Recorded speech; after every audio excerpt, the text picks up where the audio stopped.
بسم اللہ الرحمن الرحیم. میں ہوں خالد منہاس اور آپ دیکھ رہے ہیں میرا یوٹیوب چینل. افغان مہاجرین کے حوالے سے ایک رپورٹ اقوام متحدہ کے انسانی حقوق کے کمیشن نے جاری کی تھی جس میں 49 افراد کے انٹرویوز شامل کیے گئے تھے. اس رپورٹ میں یہ کہا گیا تھا کہ جو لوگ ایران سے اور پاکستان سے افغانستان گئے ہیں ان کے ساتھ انتہائی ناروا سلوک کیا گیا ہے، اور یہ سلوک جو ہے وہ کیا گیا ہے افغان طالبان کی جانب سے جو اس وقت برسر اقتدار ہیں. اور انہوں نے جو خواتین ہیں، بچے ہیں، صحافی ہیں، اس طرح بزنس مین ہیں، ان تمام لوگوں کے انٹرویوز انہوں نے کیے تھے، اور اس کے بعد ایک رپورٹ جاری کی تھی جس میں ان کے انسانی حقوق کے حوالے سے انتہائی تشویش کا اظہار کیا گیا تھا. تو اس رپورٹ پہ افغانستان کے جو قائم مقام وزیر خارجہ ہیں امیر خان متقی، انہوں نے اقوام متحدہ کے جو انسانی حقوق کا کمیشن کے جو نمائندے ہیں وہاں پہ کابل میں، انہیں اپنے دفتر میں طلب کیا اور اس رپورٹ کے حوالے سے احتجاج کیا، اور یہ کہا کہ یہ رپورٹ بالکل نامناسب ہے اور یہ بالکل سیاسی مقاصد کو سامنے رکھ کے یہ رپورٹ تیار کی گئی ہے. تو یہ اس طرح ایک طرح سے جو امیر خان متقی ہیں انہوں نے ان تمام جو افواہیں ہیں ان کو غلط قرار دے دیا ہے کہ افغانستان کے اندر افغان مہاجرین کے ساتھ کوئی ناروا سلوک کیا جاتا ہے. اقوام متحدہ نہیں، بہت سے دوسرے چینلز اور دوسرے جو انسانی حقوق کی تنظیمیں ہیں وہ بھی افغانستان میں افغان مہاجرین جو واپس جا رہے ہیں ان کے حوالے سے تشویش کا اظہار کر رہی ہیں. لیکن امیر خان متقی کی یقین دہانی کے بعد اور ان کے احتجاج کے بعد یہ سمجھا جا سکتا ہے کہ جو لوگ واپس جا رہے ہیں ان کے ساتھ کسی قسم کی کوئی انتقامی کارروائی نہیں ہوگی. اس کے ساتھ ساتھ افغان طالبان جب برسر اقتدار آئے تھے تو انہوں نے بھی واضح طور پہ یہ بات کر دی تھی کہ وہ کسی کے ساتھ کوئی انتقامی سلوک روا نہیں رکھیں گے. لیکن اس کے باوجود میڈیا آؤٹلیٹس پہ اور جو انسانی حقوق کی تنظیمیں ہیں وہ جیسے ہی ان افغان مہاجرین کی واپسی کا مسئلہ سامنے آتا ہے وہ ایک واویلا شروع کر دیتی ہیں، اور یہ بتایا جاتا ہے کہ اگر یہ لوگ واپس گئے تو طالبان ان کے ساتھ انتہائی برا سلوک کریں گے، اور یہ بھی کہ نہ وہاں پہ خواتین کے لیے مواقع ہیں، نہ وہاں بچیوں کے لیے مواقع ہیں، اور نہ ہی انسانی حقوق جو ہیں ان کو پامال کیا جاتا ہے، ان کی حفاظت نہیں کی جاتی. لیکن حکومت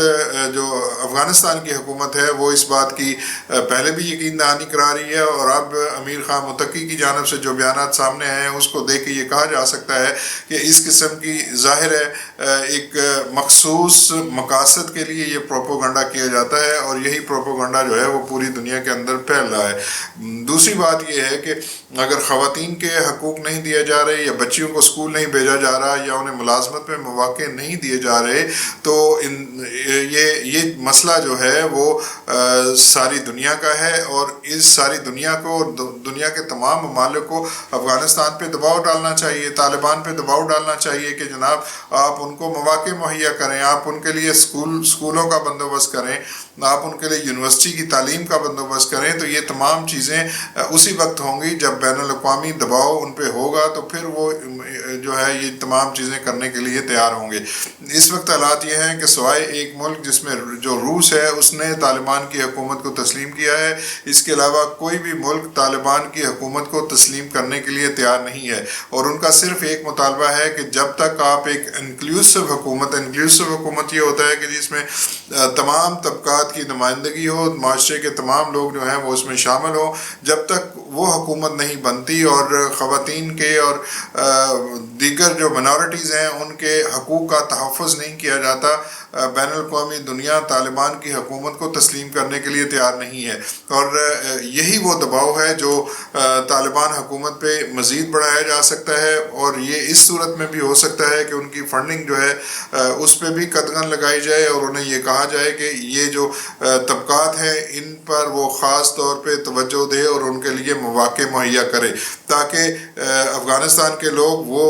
بھی ساری دنیا کے ساتھ قدم سے قدم ملا کر وہ آگے بڑھ سکیں. تو جو پاکستان کے اندر افغان مہاجرین ہیں جن کی ملک بدری کا عمل 1 ستمبر سے شروع ہونے جا رہا ہے، وہ اس بات کو بالکل خدشات جو ان کے ذہن میں ہیں یا ان کے دل میں ہیں، وہ تمام خدشات جو ہیں ان کو پرے کر کے وہ افغانستان کے اندر جائیں۔ افغانستان کی حکومت یہ کہہ رہی ہے کہ وہ ان تمام لوگوں کے لیے سہولیات مہیا کرنے کے لیے تیار ہیں، ان کے لیے مواقع مہیا کرنے کے لیے تیار ہے، اور افغانستان کی حکومت بار بار یہ یقین دہانی کرا رہی ہے کہ وہ جتنے افغان مہاجرین آ رہی ہیں ان کی نگہداشت کرنے کے لیے اور انہیں مواقع مہیا کرنے کے لیے انتہائی ضروری اقدامات کر رہی ہے۔ تو اس پہ ظاہر ہے انہوں نے اپنے ملک جانا ہے، ایک جگہ سے دوسری جگہ جانا ہے، تو ان کے خدشات تو اپنی جگہ پہ موجود ہوں گے، لیکن افغان حکومت بار بار اس بات کو کہہ رہی ہے، تو اس پہ یقین کرنا میرا خیال ہے بہت مناسب ہوگا کہ ان کی بات پہ یقین کیا جائے اور اپنے وطن کو واپس جایا جائے۔ اب بات کرتے ہیں جی کہ ہمارے ہمسایہ ملک بھارت میں وہاں کے اپوزیشن لیڈر کو گرفتار کیا گیا ہے۔ وہ پارلیمنٹ سے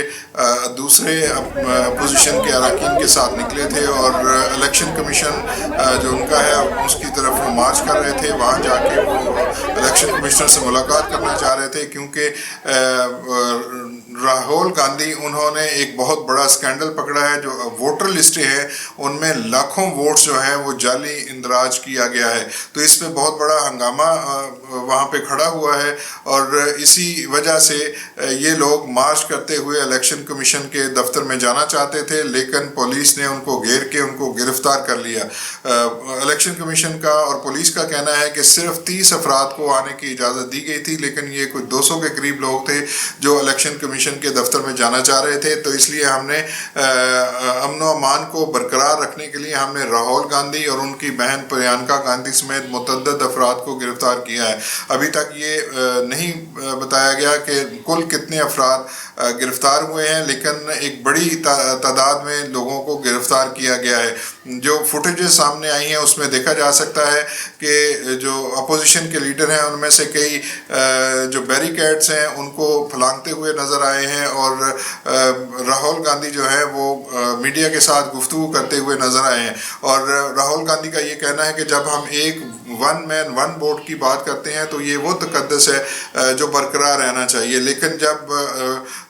بوگس ووٹ اندراج کیے جائیں گے تو اس کا مطلب یہ ہے کہ آپ الیکشن کو ریگ کر رہے ہیں۔ اور انہوں نے کہا کہ گزشتہ جو الیکشن ہے وہ اسی ریگنگ کی ایک بہت بڑی مثال ہے کہ جناب نریندر مودی جو ہیں وہ دوبارہ برسر اقتدار آئے ہیں۔ لیکن آپ لوگوں کو ڈیٹین کر لیا گیا، کیا کس طریقے سے دیکھتے ہیں؟ وہ ایکچولی بات نہیں کر سکتے ہیں، ریالٹی یہ ہے کیونکہ سچائی دیش کے سامنے ہے، اور یہ جو لڑائی ہے یہ راجنیتک نہیں ہے، یہ کانسٹیٹیوشن کی لڑائی ہے، کانسٹیٹیوشن کو بچانے کی لڑائی ہے، ون مین ون ووٹ کی لڑائی ہے۔ اسی لیے ہمیں صاف پیور ووٹر لسٹ چاہیے۔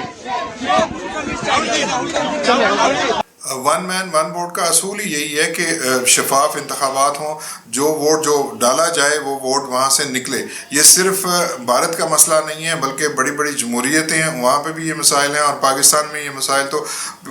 بہت زیادہ ہیں، اور پاکستان کے انتخابات گزشتہ کئی دہائیوں سے ان پہ سوالیہ نشان اٹھتے آ رہے ہیں۔ تو پاکستان کو بھی اپنی ان فہرستوں پہ غور کرنا چاہیے، اور اپوزیشن جو اس وقت موجود ہے وہ ان ووٹر لسٹ جو پچھلی ووٹر لسٹیں ہیں ان کا بھی جائزہ لے، اور اگر کوئی آگے بھی نئی ووٹر لسٹیں بنتی ہیں تو اس پہ بھی کڑی نظر رکھے، تاکہ جو جعلی ووٹ ان کا اندراج ہوتا ہے ہر حلقے کے اندر تو ان ووٹوں کو روکا جا سکے۔ راہول گاندھی نے کہا کہ ایک حلقے میں 1 لاکھ ووٹ جو ہے وہ اضافی جو بنایا گیا ہے، جن کا وہ ریکارڈ موجود نہیں ہے لوگوں کے پاس، لیکن وہ ووٹ اندراج ہوئے ہیں۔ آپ اندازہ خود لگا لیجئے کہ جب ایک حلقے میں 1 لاکھ ووٹ اپنی مرضی کا بنا لیا جائے گا تو اس کے نتائج کس طرح جو ہے وہ ہو سکتے ہیں۔ اسی طرح پاکستان کے اندر بھی جو ہمارے ووٹس ہیں ان کی اور جو ووٹر فہرستیں ہیں ان پہ نظر ثانی کی اشد ضرورت ہے، تاکہ اس جمہوریت جس کو نظام کہتے ہیں کہ عوام کی حکومت عوام کے لیے عوام کے ذریعے، تو اس کی ٹرو ریپرزنٹیٹیو سامنے آ سکے۔ یہ صرف انڈیا کا مسئلہ نہیں ہے، اسے پاکستان کا بھی مسئلہ سمجھا جانا چاہیے اور اس پہ غور کرنے کی ضرورت ہے۔ اور آخر میں بات کرتے ہیں باجوڑ کی. باجوڑ میں آپریشن کا آغاز کر دیا گیا ہے. وہاں کے تمام راستے روک دیے گئے ہیں. بڑی تعداد میں باجوڑ کی تمام تحصیلوں سے لوگ نقل مکانی کر کے دوسرے علاقوں میں جا رہے ہیں. اس کے علاوہ بہت سے کیمپس بھی قائم کیے گئے ہیں. جو سکول ہیں دوسرے علاقوں میں، محفوظ علاقوں میں، ان کے جو سکولز ہیں وہاں پہ لوگوں کو پناہ دی جا رہی ہے. تو کچھ این جی اوز بھی سامنے آئی ہیں. جو صوبائی حکومت ہے وہ بھی کیمپ لگانے کی کوشش کر رہی ہے اور لوگوں کا اندراج کرنے کی کوشش کر رہی ہے، لیکن اس عمل کو بہت شفاف طریقے سے دیکھا جانا چاہیے اور لوگوں کی رجسٹریشن کر کے ان کے لیے اسباب مہیا کیے جانے چاہیے. اس وقت چونکہ نقل مکانی ہو رہی ہے تو لوگ آج خود یہ نقل مکانی کر رہے ہیں، اور جو 4,000 کرایہ تھا وہ بتایا یہ جا رہا ہے کہ وہ 20,000 ہزار روپے کرایہ لے رہے ہیں. تو اس پہ انتظامیہ کو حرکت میں آنا چاہیے. ان لوگوں کو وہاں سے نکلنے کے لیے سرکاری ٹرانسپورٹ کا بندوبست کیا جانا چاہیے، اور اس وقت جو لوگ رہ رہے ہیں دوسری جگہ پہ، دوسرے مقامات پہ، ان کے لیے کھانے پینے، ان کے رہائش کا اور ان کے لیے کیمپس جو ہیں وہ قائم کرنے چاہیے. یہ آئی ڈی پیز ہیں، ان کا خیال رکھنا صرف صوبائی حکومت کا کام نہیں ہے بلکہ وفاقی حکومت کا بھی کام ہے کہ وہ ان تمام لوگوں کی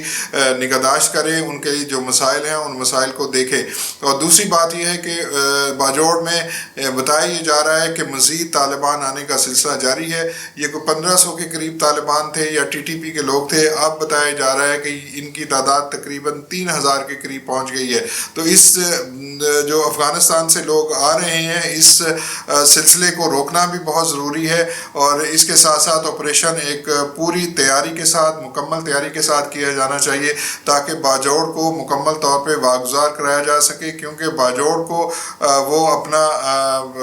ایک ایسا مرکز بنا کے اپنی جو عمل داری ہے وہ دوسرے علاقوں تک پھیلانا چاہ رہے ہیں. اور یہ بھی اطلاعات سامنے آئی ہیں کہ طالبان نے مختلف علاقوں میں چیک پوسٹ قائم کر رکھی ہیں، اور ان پوسٹوں کو بھی گرایا جانا ضروری ہے. باجوڑ کے ساتھ ساتھ جو دوسرے سیٹلڈ اضلاع ہیں جس میں بنو ہے، کوہاٹ ہے اور اس طرح کے دیگر اضلاع ہیں، وہاں سے بھی جو سرگرمیاں آ رہی ہیں اور اس طرح کے دفاتر